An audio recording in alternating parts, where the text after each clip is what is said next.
Ateísmo prático, parte 1 e 2,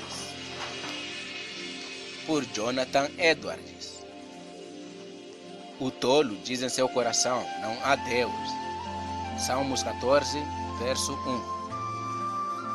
Aquele que tem infinita sabedoria e que está sentado no céu e que de lá contempla perfeitamente todas as coisas como elas são e sabe melhor do que qualquer outro o que é a sabedoria e o que é a tolice. Ele mesmo, em sua santa palavra, acusa os ímpios de serem os maiores loucos. Desse modo, nós os encontramos neles sendo chamados de tolos, como se assim o fossem, da maneira mais notória. Semelhantemente, a sabedoria é usada comumente nas Escrituras para expressar a santidade nas Escrituras, como se fossem palavras sinônimas ou como se tivessem o mesmo exato significado. Os ímpios são chamados de insensatos nesse versículo. Primeiro, como uma alcunha geral que lhes pertencia. Como são denominados alheios em Salmo 107, no verso 17. Os loucos, por causa do seu caminho de transgressão e por causa das suas iniquidades, são afligidos. E, em Provérbios 13, no verso 19 a 20, o desejo que se cumpre deleita a alma, mas apartar-se do mal é abominação para os loucos. Anda com os sábios e serás sábio, mas o companheiro dos loucos será afligido. Assim, ocorre em muitos outros lugares das Escrituras. Com um olhar de sua loucura aqui mencionada, isto é, o que eles dizem, não há Deus. Isto é influenciado nos seus corações principalmente pela forte estupidez e insensatez de suas mentes. Alguns homens supõem que a expressão diz no seu coração não há Deus refere-se principalmente à inclinação deles, mas por coração nas Escrituras frequentemente se tem em vista toda a alma com todas as suas faculdades. Assim temos sobreponderar as coisas no coração, pelo que deve ser entendido especialmente um ato de entendimento. E parece que se tem em mente aqui toda a alma, assim como o pecado tem domínio sobre toda a alma. Do mesmo modo, o ateísmo é que contamina todas as faculdades dos ímpios. Doutrina. Um princípio, o ateísmo possui o coração de todos os ímpios. Por ateísmo, comumente se denomina a descrença ou negação à existência de Deus, como se não envolvesse nada além de um ato de entendimento. Mas gostaria que a palavra ateísmo na doutrina fosse compreendida como sendo em um significado mais amplo, como qualquer tipo de negação, renúncia ou oposição à existência divina ou ao ser de Deus, com qualquer uma de suas faculdades. Sentido este que supomos paralelo à expressão do texto, diz o insensato no seu coração, não há Deus. Por conseguinte, vamos mostrar aqui que, primeiro, há uma inclinação ateísta no coração de cada ímpio. Segundo, há um princípio de ateísmo especulativo ou ateísmo de julgamento em cada ímpio. Eles têm disposição para negar a Deus, ou na prática, ou viver como se Deus não existisse. Primeiro, há uma inclinação ateísta que domina o coração de cada ímpio, ou seja, eles têm inclinação em natureza tal que lhes seria melhor se Deus não existisse. Não tem nada em si mesmo que os incite a pensar que deve haver um Deus, mas ficariam felizes, extremamente alegres se não houvesse nenhum. Ficariam grandemente satisfeitos e alegres se pudessem ser assegurados de que não há Deus. Há tal espírito de inimizade em seus corações contra Deus, que tudo que existe neles que tudo que existe em Deus lhes é desagradável. Suas naturezas são inteiramente contrárias à natureza dele. Em primeiro lugar, eles odeiam a sua santidade, logo odeiam os outros atributos que descendem dele, pois sua santidade, por assim dizer, influencia todos os seus outros atributos, como poder, sabedoria, misericórdia. Percebem facilmente que não é seu interesse como pecadores que haja um Deus, pois se houver um, são sensíveis de que ele, sem dúvida, deve ser seu inimigo, a não ser que entretenham a opinião errada e imaginem e achem em si mesmos que Deus seja seu amigo. Percebem que essa crença na existência de Deus seria algo muito incômodo para suas fortes inclinações e apetites. Iria perturbá-los muito e trazer-lhes muita inquietação na busca de seus prazeres. Pensarem que existe um ser todo-poderoso que tem todas as coisas em suas mãos.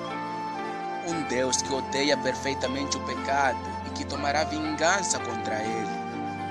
Um Deus que os contempla continuamente.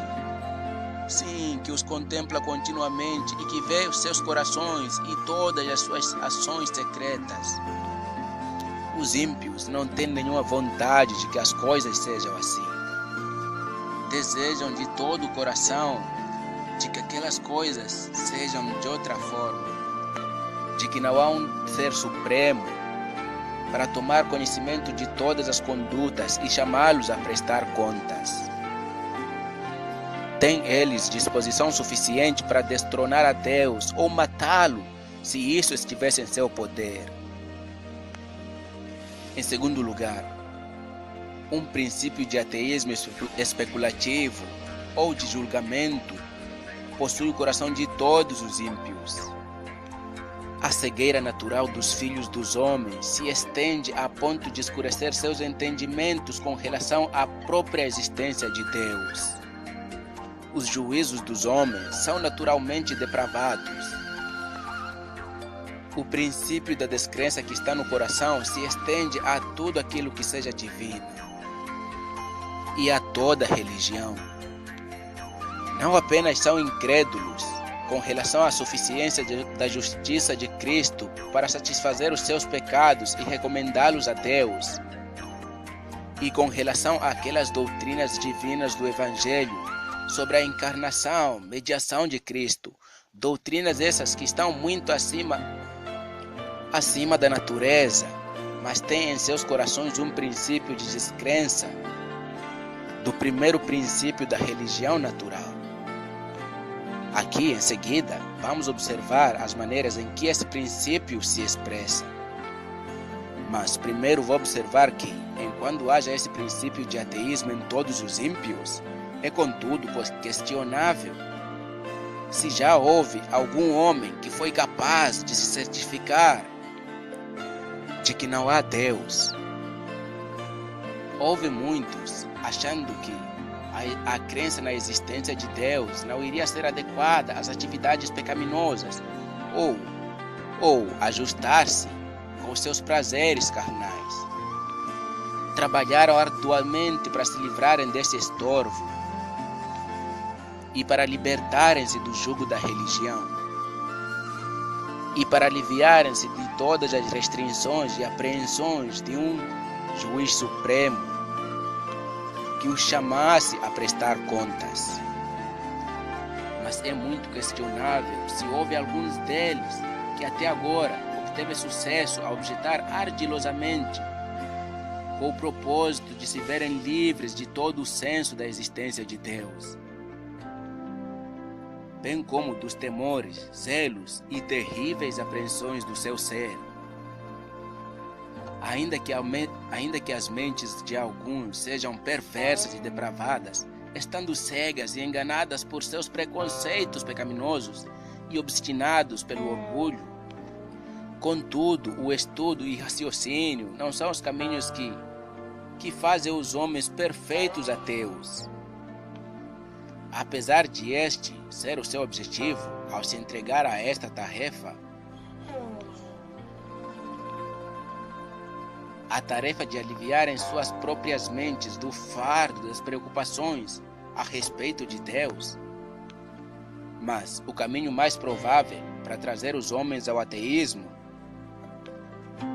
ou de chegar-se ao próximo possível dele, é pelo fato de não considerarem absolutamente nada. Exercer a razão o mínimo possível e se apressar em tornar todos os seus sentidos igual aos das feras, tanto quanto esteja em seu alcance. É ser tão insensível.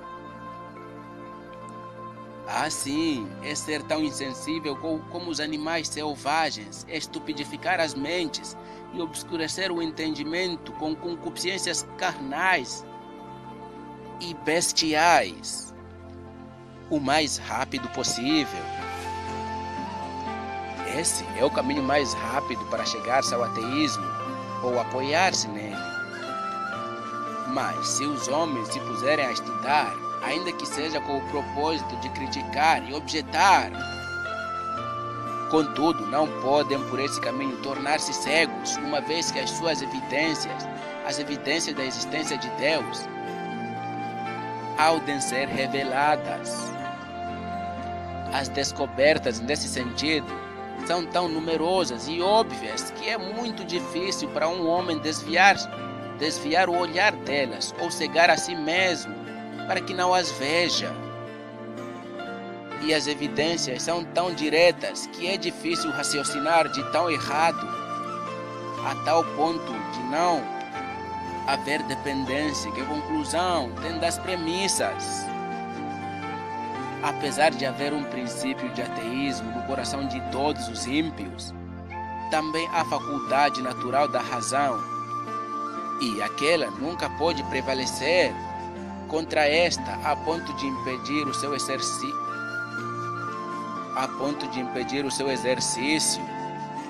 ou apagar completamente a luz da natureza neste particular. Deus mostrou a todo homem a sua própria existência pela luz da natureza, porquanto o que se pode conhecer dele é manifesto entre eles, porque Deus lhes manifestou. Porque os atributos invisíveis de Deus, assim como seu poder eterno, como também a sua própria divindade, claramente se conhecem desde o princípio do mundo, sendo percebidas por meio das coisas que foram criadas. Assim os pagãos detêm a verdade pela injustiça. A ira de Deus se revela do céu contra toda a impiedade e perversão dos homens, que detêm a verdade pela injustiça. Romanos capítulo 1, verso 18. Essa consciência natural que existe em cada homem, de que há um juiz supremo, pois ela diz a cada homem quando comete impiedade, que ele merece uma punição, e manifesta-lhe que é muito adequado e apropriado que haja um governador supremo do mundo e um juiz dos homens para atribuir a cada um segundo as suas obras. Esta é, portanto, a expectativa natural dos homens. Desse modo, tem sido observado a partir de alguns dos mais renomados ateus e daqueles que professam o ateísmo que eles têm, por vezes, grandemente se aterrorizado com apreensões do ser e da vingança de Deus, especialmente nos seus leitos de morte. Mas esse ateísmo que está nos corações dos ímpios aparece e se expressa das seguintes maneiras. Primeiro, as mentes dos ímpios não são suscetíveis a uma convicção da realidade do ser de Deus. Eles podem ceder aos argumentos que ouvem e dar o seu consentimento para a coisa, como sendo argumentos para os quais eles não têm resposta. Mas, depois de tudo, não se convencem completamente por si mesmos. Não lhes parece algo real. Não lhes impressiona da mesma forma que aquelas outras coisas reais o fazem. Mas sim, as consideram como se fossem fábulas. As coisas que viram com os seus olhos e aprenderam com seus sentidos corporais causam outro tipo de impressão em suas mentes. Os ímpios não percebem plenamente que há um ser todo-poderoso e eterno, em que vivem, se movem e existem. Atos 17, verso 28. E que os vê e que conhece todas as suas ações. É algo que talvez foram ensinados desde a infância. Muitos argumentos a favor da existência de Deus, para os quais eles não podem responder, estão até dispostos a ceder. Mas uma coisa é fazer isto ou outra. Ter senso da realidade ou ser convencido dela. Terceiro, os ímpios têm um princípio em si mesmo que os torna muito propensos a questionar o ser de Deus. Estão prontos para ouvir objeções imaginárias que há muito valor nelas. Uma pequena objeção os prenderá muito mais rápido do que argumentos contrários, de força muito mais poderosa. Estão prontos para dizer a si mesmo muitas vezes: como saberei se há algo como um Deus? Pode ser que ele não exista. Pode ser que as Escrituras e as doutrinas acerca de um Criador e de um juiz e de um estado futuro sejam apenas invenções dos homens. Como eu saberei que, quando eu morrer, não voltarei ao nada? Se não haverá um fim para mim, como o dos animais. Os que foram antes não voltaram para nos dizerem se descobriram a verdade. Pode ser que tudo isso seja mera opinião. Há um princípio e natureza que os torna muito propensos de cair em tais suposições. A natureza corrupta do homem é tal que essas conjecturas lhe são muito agradáveis. O homem é muito propenso à infidelidade e a se apegar a argumentos a favor dela. Embora às vezes pareçam estar convictos e silenciados, uma vez que esses argumentos saem um pouco da mente, então retorna aquele pensamento novamente. Sim, retorna aquele pensamento novamente. Como saberei se o mundo não estará enganando a respeito da existência de Deus e ele não existe?